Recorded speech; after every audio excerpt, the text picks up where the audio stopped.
साथियों, देश में घोटालों के अंदर अपने अपने प्रकार के घोटाले होते हैं।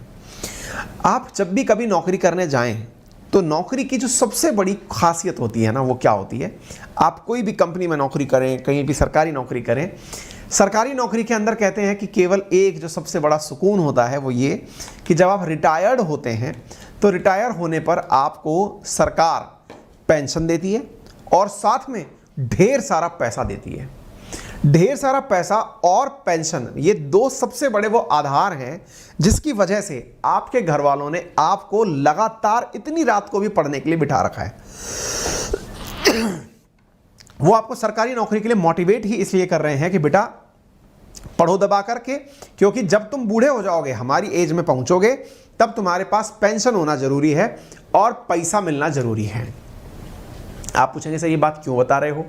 मैं इसलिए बता रहा हूं क्योंकि जो पेंशन का पैसा होता है ना, जो इकट्ठा होकर मिलता है, प्राइवेट नौकरी में भी वो मिलता है और प्राइवेट नौकरी में मिलने वाले इसी पैसे को पीएफ फंड कहते हैं, प्रोविडेंट फंड के नाम से जानते हैं। आप पूछेंगे ये क्या होता है? अभी बताते हैं। हिंदी है इसकी भविष्य निधि।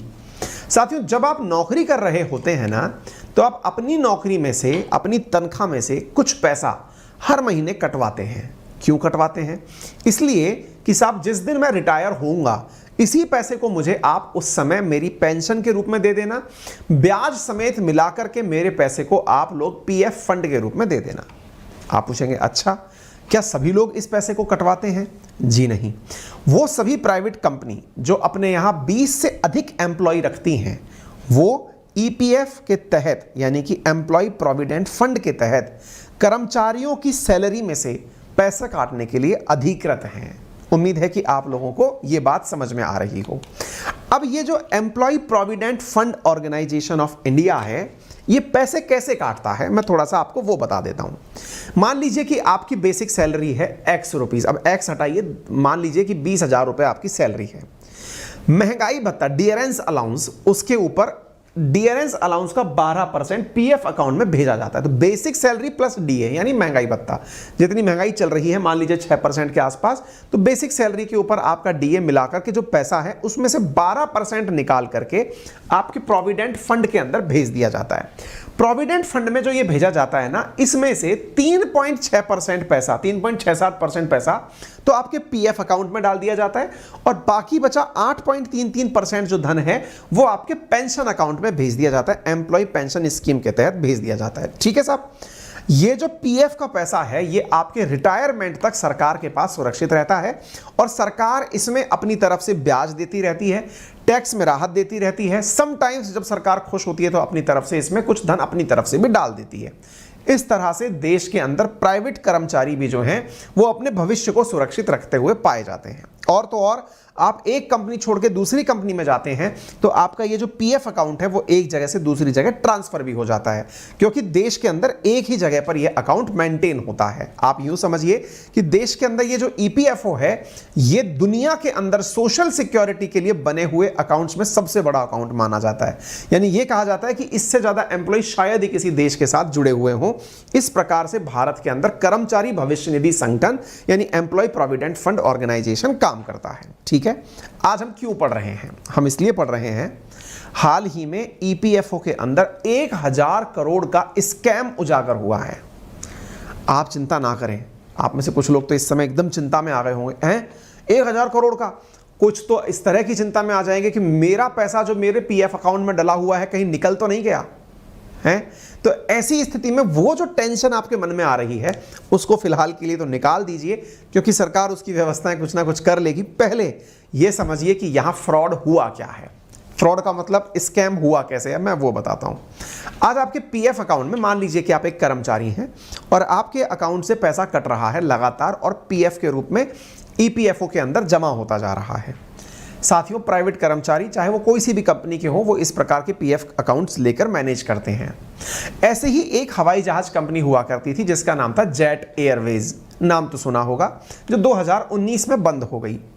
जेट एयरवेज के ऐसे ही बहुत सारे पायलट्स थे, बहुत सारे कर्मचारी थे, क्रू मेंबर्स थे, उन सबका भी पीएफ अकाउंट रहा होगा। उन सबकी भी तनख्वाहों में से इसी प्रकार से, क्योंकि पायलट की तनख्वाह बहुत अच्छी होती है, तो उस बहुत अच्छी तनख्वाह में से लाख मतलब लाखों में होती है, ऐसी स्थिति में उसका भी 12% कट कट के वहां जाता होगा। अब चूंकि कंपनी बंद हो गई 2019 में, तो आप में से जैसे बहुत से जिज्ञासु लोग, जैसे आप में से बहुत से लोगों को ये नहीं पता होता कि एक कंपनी छोड़ के दूसरी में जाते हैं तो पीएफ अकाउंट ट्रांसफर करने की आप एप्लीकेशन दें तो वो वहां से वहां शिफ्ट हो जाता है, कंपनी उस नंबर को लेकर के आपका पैसा डालना शुरू कर देती है। लेकिन बहुत से लोगों को इस बारे में अवेयरनेस नहीं होता, उन्हें लगता है कि मैं उस कंपनी में था तब तो मेरा पीएफ कटता था, पता नहीं इस कंपनी में कटेगा या नहीं। हर जगह कटेगा यदि वो कंपनी 20 से अधिक एम्प्लॉय रखती है तो, ठीक है।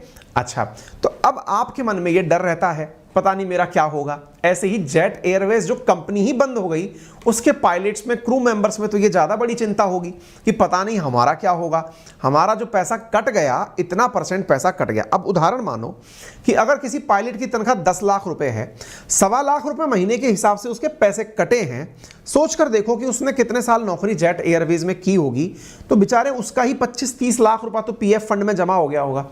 अब पीएफ फंड में जमा है तो उसको चिंता किस बात की हुई कि यार मेरा जो पैसा है वो पीएफ फंड में जमा है, मैंने तो कंपनी बंद हो गई, मेरे को पैसा मिलेगा या नहीं मिलेगा। अब आप जैसे कुछ लोग तो जानकार होते हैं, चीज़ें किसी से पूछ लेते हैं, लेकिन कई लोग अनजाने में ही रह जाते हैं। जैसे आजकल बहुत से कॉल ऐसे फ्रॉड आते हैं, आप सोचो आप लोग तो फिर भी ऐसे हैं जिनके पास में अपॉर्चुनिटीज़ का अभाव होगा, 2-4 कॉल आते होंगे, मेरे नंबर पता नहीं कहाँ से लोग कबाड़ लेते हैं और मुझे तरह तरह के ऑफर देते हैं। मतलब हद तो ये होती है कि मैं खैर क्या ही बोलूँ आपको, है ना। और कोई नहीं बचा हुआ है इस फ्रॉड नेतागिरी से, सबको लपेट रखा है इन फ्रॉड कॉल वालों ने, है ना। कभी इस पर भी चर्चा करेंगे। तो एक तरह से आपकी चिंता लाजमी है। अब इसी चिंता का फायदा उठाया ईपीएफओ के एक कर्मचारी ने। उसने क्या किया, उसने जेट एयरवेज के कर्मचारियों को इस प्रकार के व्हाट्सएप मैसेजेस भेजे। क्या व्हाट्सएप मैसेजेस भेजे कि सर सुनिए, आपके अकाउंट का इतना पैसा था, आपका अकाउंट के पैसे का क्या करना है, आप एक काम करिए, आप मुझे कोई अकाउंट नंबर दे दीजिए, या तो वहां पर पैसा ट्रांसफर कर देंगे।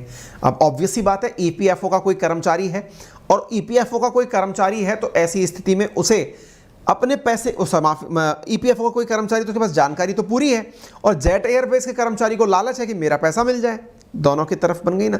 जब भी लालच आता है, क्राइम की पहली सीढ़ी आप चढ़ चुके होते हैं। जब भी लालच आता है, मतलब आप ये देखिए कि किसी किसी को कई बार ये अनुभव होता है कि वो तो इस दुनिया में इतना भाग्यशाली है कि उसे करोड़ों की लॉटरी लगी है। आप ये मानकर चलिए कि आप कतई भाग्यशाली नहीं हैं, तभी जाकर के इस फ्रॉड की दुनिया में आप बच पाएंगे। अदरवाइज 1% भी लालच, जैसे कई बार होता है ना, आपका नंबर सेलेक्टेड कैंडिडेट्स में चुन लिया गया है, इस लॉटरी के अंदर आपको इतना करोड़ रुपए, कोई नहीं देता यार। आपकी नौकरी में आपको 1 घंटे एक्स्ट्रा का पैसा नहीं मिलता, करोड़ों रुपया कौन दे देगा। लेकिन ये लालच मारता है, और इसी लालच का फायदा उठाया कोरोना काल में इनके एम्प्लॉय ने। एक एम्प्लॉय ने क्या किया, इस प्रकार के साथियों कॉल कर करके कई पायलटों को, और जो विदेशी पायलट थे उन तक को लपेट लिया कि सर आप अपने डॉक्यूमेंट वगैरह भेजिए, मैं पैसे वैसे ट्रांसफर कर देता हूं। इस बीच में मैं ईपीएफओ के पास में आपकी जानकारी साझा कर दूं, और ईपीएफओ की जानकारी ये है कि ईपीएफओ देश के अंदर एम्प्लॉय प्रोविडेंट फंड है, जिसकी स्थापना एक्ट के तहत 1952 में की गई थी। ये मिनिस्ट्री ऑफ लेबर और एम्प्लॉयमेंट के द्वारा रन किया जाता है, दुनिया का लार्जेस्ट सोशल सिक्योरिटी ऑर्गेनाइजेशन है, ठीक है। इतनी जानकारी आप इसके बारे में तथ्यात्मक रूप से जानकारी प्राप्त कर लीजिए, ठीक है। ये घटना शुरू हुई 2019 में, लोगों ने साहब सुन सुन करके इनको पैसे भेजने शुरू कर दिए। अब क्या होता है कि ईपीएफओ के सेंट्रल बोर्ड ऑफ ट्रस्टीज के सदस्य थे जिनका नाम था प्रभाकर बानसूरे। आप सोचें, सेंट्रल बोर्ड ऑफ ट्रस्टीज मतलब कि एक प्रकार से सबसे ऊपर का जो व्यक्ति है ना, उस व्यक्ति ने दिमाग लगाया कि यार इन सबको ढांपा जाए। जनरली होता क्या है कि ईपीएफओ का पैसा लोग रिटायरमेंट में पूछते हैं जब बेचारे बूढ़े हो लेते हैं, लेकिन यहां तो साहब ये नए नए नवयुवकों को पकड़ रहा था, और इसने भाई साहब नियमों का उल्लंघन करके उनके पैसे उड़ाने शुरू कर दिए। जो जेट एयरवेज 2019 में बंद हो गई, उनके लोगों का पैसा इसने निकालना शुरू किया। जानकर आश्चर्य होगा कि ये लगभग 1000 करोड़ रुपए का घपला कर चुका है। उस पैसे को निकाल करके ऐसी जानकारी बाहर निकल कर आई है, ठीक है। जब ये जानकारी बाहर निकल कर आई, लोगों ने इसके बारे में लोगों से चर्चा करना शुरू किया। जेट एयरवेज के कर्मचारियों ने अपनी बातें रखना शुरू करी। केवल जेट एयरवेज ही नहीं, इसने और भी बहुत सारे लोगों के फर्जी अकाउंट बना करके पैसे निकालने शुरू कर दिए। कई बार किसी और कंपनी को फेलियर कंपनी, अब जैसे मान लो कि कोई कंपनी है जिसके पास पहले तो एम्प्लॉय थे, अब वो फेल मार गई, तो उस फेल मार गई कंपनी को पैसे रिफंड कराने के लिए जाली कंपनी बना ली और उसके पैसे जाली कंपनी में ट्रांसफर करा दी। कह रहे कोरोना काल में इसने 1000 करोड़ के आसपास का चूना लगाया है। अभी कितना सही कितना गलत है ये तो जांच करने के बाद ही पता चलेगा, क्योंकि इस घटना में सीबीआई जांच की मांग हो चुकी है। देखना होगा कि क्या हो गए परिणाम। फिलहाल के लिए मैंने ये अपडेट आपसे साझा किया, उम्मीद है कि आपको थोड़ी बहुत अवेयरनेस आई होगी।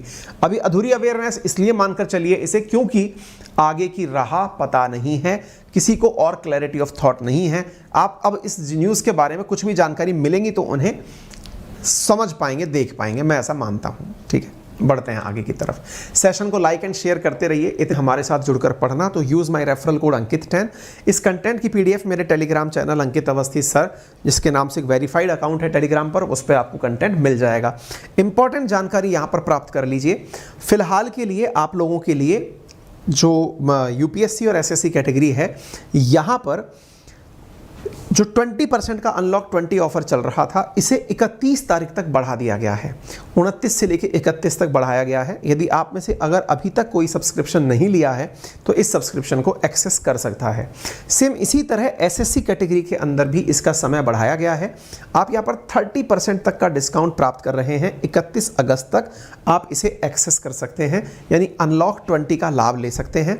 मैथ, रीजनिंग, इंग्लिश और जीके के सभी क्लासेस एक ही रेफरल कोड से अवेलेबल हो जाती हैं। इतना ही नहीं, आपको यहाँ पर बहुत ही नॉमिनल कीमत पर टेस्ट सीरीज़ भी उपलब्ध कराई जा रही है, आप उसे भी एक्सेस कर सकते हैं। अपना ख्याल रखें।